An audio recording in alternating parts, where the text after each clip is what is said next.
मोदी हटाओ देश बचाओ, ना जी ये लगा नहीं सकते। मतलब ये लोकतंत्र नहीं है, ये तो मतलब तानाशाही है। और दो शाह बैठे हैं वहाँ पे, एक अमित शाह एक तानाशाह।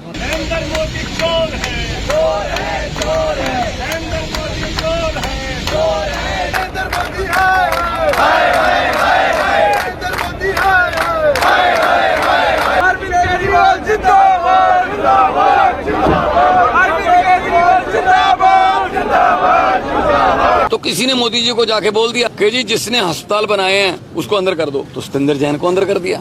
फिर किसी ने कहा कि जी स्कूल, दिल्ली के स्कूलों के बच्चे तो बहुत पढ़ लिख रहे हैं, वो तो इंजीनियर बन रहे हैं, डॉक्टर बन रहे हैं, उनके माता पिता तो बहुत ही खुश हैं। अगर इंजीनियर डॉक्टर बन गए ये तो घर की गरीबी जो है खत्म कर देंगे। गरीबी खत्म हो गई तो पढ़ लिख कर ये सोचकर वोट डालने लगेंगे, सोचकर वोट डालने लगे तो बीजेपी को तो वोट ही नहीं देगा। तो कहते जी क्या करें, कहते जी जिसने स्कूल बनाया उसको अंदर कर दो। उन्होंने मनीष सिसोदिया को अंदर कर दिया। उन्होंने कौन सा किसी से पूछना है, उनके बारे में कोई पार्लियामेंट में जवाब नहीं कि कौन है भाई, बता दो दे। दुनिया भर की कंपनियां बता रही हैं कि ये आदमी हो है जो वो है जो जिसने घाटा इतना लोगों का पैसा खा गया, LIC भी बंद होने की कगार पर आ गई। उसके बारे में मोदी जी कुछ नहीं कहते। आम आदमी पार्टी का कोई छोटा मोटा कार्यकर्ता भी पोस्टर लगा दिया जी। MCD में इलेक्शन हुए, मेयर बनने में कितना टाइम लगा, सुप्रीम कोर्ट जाना पड़ा ना। मतलब जीतने के बाद भी नहीं छोड़ते भाई, अब तो छोड़ दो, तुम हार गए भाई। किसी को कभी विपक्ष में बैठना भी सीखो। अगर यही रहा तो ऐसा विपक्ष में बैठाएगी जनता, देश की 130 करोड़ लोग ये दोबारा याद करेंगे जिंदगी। उनकी आवाज को दबा नहीं सकते ये, और जितना दबाने की कोशिश करेंगे, देश के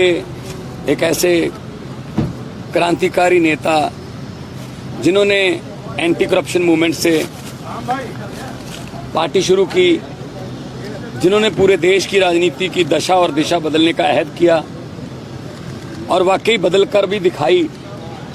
दिल्ली में 2 बार बीजेपी को, एक बार 3 सीट आई, एक बार 8 सीट आई, और तीसरी बार MCD में हराया। पंजाब में भारी भरकम बहुमत से आम आदमी पार्टी पर भरोसा जताया लोगों ने, और उसका कारण यही है कि पार्टी ईमानदार है। ये पार्टी पारदर्शिता से अपने काम करती है। चाहे तो दिल्ली में कोई भी 1 रुपए का कर्ज नहीं लिया, दिल्ली में बिजली फ्री कर दी, यहाँ पर नौकरियां मिलने लगी, मोहल्ला क्लिनिक खुल गए, स्कूल शानदार बन गए, और दिल्ली का बजट 3 गुना बढ़ गया पहले से। अगर कोई माफिया बनाया होता, अगर कोई दोस्त मित्र पाले होते या दोस्तों मित्रों को सहायता की होती तो ये काम दिल्ली में हो नहीं सकता था। बिल्कुल ऐसे आज 16 तारीख है, 13 महीने हो गए आज पंजाब में सरकार बने हुए। 28,000 से ज्यादा सरकारी नौकरियां दे चुके हैं। बिजली के बिल 80 से ज्यादा %, 82% के आसपास घरों को बिजली के बिल 0 आते हैं। बिजली बोर्ड का पूरा सब्सिडी का पैसा हमने उनको दे दिया। हमारे 504 मोहल्ला क्लिनिक खुल चुके हैं, स्कूल ऑफ एमिनेंस खुल रहे हैं। किसानों को फसलों का मुआवजा, उनकी फसल अभी खेतों में है, पैसे खातों में पहुंच गए।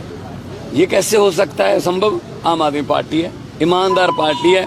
हम लीकेज बंद करके, चाहे वो सैंड माफिया की थी, चाहे वो लैंड माफिया की थी, ट्रांसपोर्ट माफिया की थी, तो हमने उस लीकेज को बंद करके पैसा खजाने में डाला और खजाने से लोगों पर खर्च किया। लेकिन ये बात बीजेपी वाले बर्दाश्त नहीं कर पा रहे कि आम आदमी पार्टी सिर्फ 10 साल में नेशनल पार्टी बन गई। आम आदमी पार्टी गुजरात में गई, 13% मत ले आए और 5 MLA आ गए हमारे। आम आदमी पार्टी गोवा लड़ी, वहां पे हमारे MLA हैं। आम आदमी पार्टी के 10 राज्यसभा के सांसद हैं, और राज्यसभा में भी संजय सिंह जैसे हैं जो टिकने नहीं देते इनको, जो सवाल पूछते हैं कि बताइए जी क्या रिश्ते हैं जो पतियों के साथ आपके। तो ये बात इनको बर्दाश्त नहीं हो रही। तो किसी ने मोदी जी को जाके बोल दिया कि जी जिसने अस्पताल बनाए हैं उसको अंदर कर दो, तो सतेंद्र जैन को अंदर कर दिया। फिर किसी ने कहा कि जी दिल्ली के स्कूलों के बच्चे तो बहुत पढ़ लिख रहे हैं, वो तो इंजीनियर बन रहे हैं, डॉक्टर बन रहे हैं, उनके माता पिता तो बहुत ही खुश हैं। अगर इंजीनियर डॉक्टर बन गए ये तो घर की गरीबी जो है खत्म कर देंगे। गरीबी खत्म हो गई तो पढ़ लिख कर ये सोचकर वोट डालने लगेंगे, सोचकर वोट डालने लगे तो बीजेपी को तो वोट ही नहीं देगा। तो कहते जी क्या करें, कहते जी जिसने स्कूल बनाया उसको अंदर कर दो।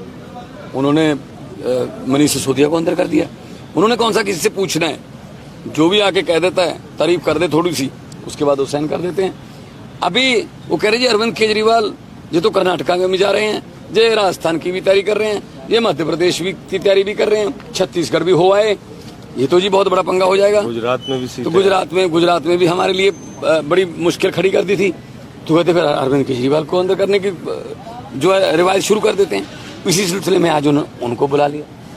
मतलब जब पूछते हैं कि जी उनके साथ क्या रिश्ते हैं जो आपके साथ जहाजों में जाते हैं, उनके साथ क्या रिश्ते हैं जो आपसे पहले जहाज में पहुंच जाते हैं, वहां पे फिर आप पहुंच जाते हो, उसके बाद कॉन्ट्रैक्ट साइन हो जाते हैं, उसकी कोई खबर नहीं, कुछ नहीं। उनके बारे में कोई पार्लियामेंट में जवाब नहीं कि कौन है भाई, बता दो दे। दुनिया भर की कंपनियां बता रही हैं कि ये आदमी वो है जो जिसने घाटा इतना लोगों का पैसा खा गया, LIC भी बंद होने की कगार पर आ गई। उसके बारे में मोदी जी कुछ नहीं कहते। आम आदमी पार्टी का कोई छोटा मोटा कार्यकर्ता भी पोस्टर लगा दिया जी, मोदी हटाओ देश बचाओ, ना जी ये लगा नहीं सकते। मतलब ये लोकतंत्र नहीं है, ये तो मतलब तानाशाही है। और दो शाह बैठे हैं वहाँ पे, एक अमित शाह एक तानाशाह, बस दोनों हर रोज कोई ना कोई फरमान जारी करते हैं। इसको TV चैनल को बंद कर दो, इसको ये हर बात के लिए हमें, कैसा लोकतंत्र है जी 75 साल की आज़ादी के बाद, हर बात के लिए हमें सुप्रीम कोर्ट जाना पड़ता है। इवन मुझे बजट सेशन बुलवाने के लिए सुप्रीम कोर्ट में आना पड़ा कि जी मेरा राज्यपाल कह रहा है मैं बजट सेशन नहीं होने दूंगा। गठबंधन जो हो रहा है और संसद में जिस तरह से घटनाक्रम हमें देखने के लिए मिला, ये तो आगे की बातें हैं, हाइपोथेटिकल क्वेश्चन है। पर उनको तो हर वक्त ही डर लग रहा था। 24 नहीं, उनको नींद ही नहीं आती, उनको 24 का कोई डर नहीं। उनको तो एक दिन निकालना मुश्किल हो जाता है कि आज के दिन मैंने पकड़ा क्यों नहीं कोई, यार ये 2 दिन हो गए मैंने कोई पकड़ के अंदर क्यों नहीं किया विपक्ष वाला। तो ये उनके दिमाग में बैठ गई ना ये धारा, तो ये गलत है। साउथ ग्रुप का इश्यू भी है, 100 करोड़ रुपए साउथ ग्रुप दिया है इसमें, लिकर घोटाला, क्या बोलते? अरे कौन सा घोटाला, अभी तो हुई नहीं घोटाला। ये तो बस वैसी घोटाले का इल्जाम लगा रहे हैं। बिल्कुल सेम पॉलिसी हमने पंजाब में लागू की है। हमारा 41.41% हमारा जो है मालिया बढ़ गया, 2738 करोड़ बढ़ गया हमारा, वही हम लोगों पर लगाएंगे। प्रॉब्लम ये है पहले इनके पास रहता था, ये अरविंद केजरीवाल ने पारदर्शिता कर दी, अब इनके आदमियों से वो छिन गया। L1 L9 जितने भी वो होते हैं, अब वो कहते जी हमारे से तो MCD भी ले गए, हमारे से तो सब कुछ ले गए छीन के। तो इसीलिए इनको ये लगता है कि शायद ये आम आदमी पार्टी की टीम तोड़ देंगे। आम आदमी पार्टी की टीम बहुत एकमुठ है, हम एक साथ हैं, चट्टान की तरह एक दूसरे के साथ खड़े हैं। और देखो MCD में इलेक्शन हुए, मेयर बनने में कितना टाइम लगा, सुप्रीम कोर्ट जाना पड़ा ना। मतलब जीतने के बाद भी नहीं छोड़ते भाई, अब तो छोड़ दो, तुम हार गए भाई। किसी को कभी विपक्ष में बैठना भी सीखो।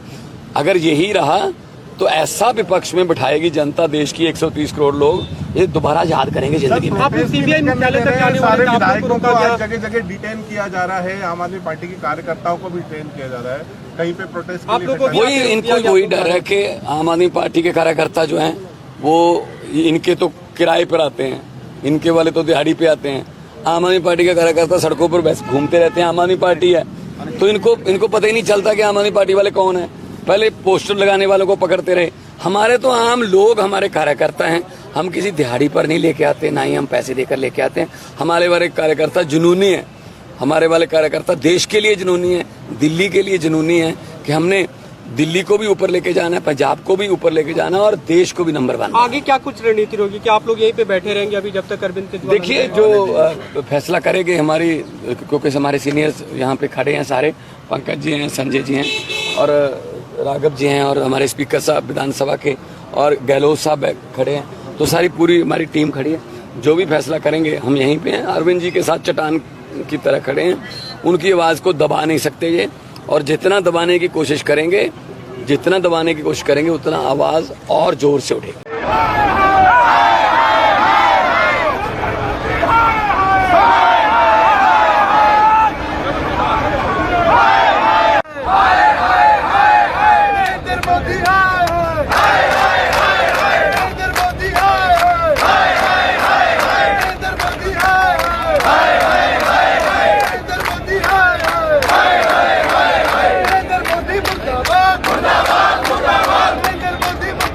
मुर्दाबाद मुर्दाबाद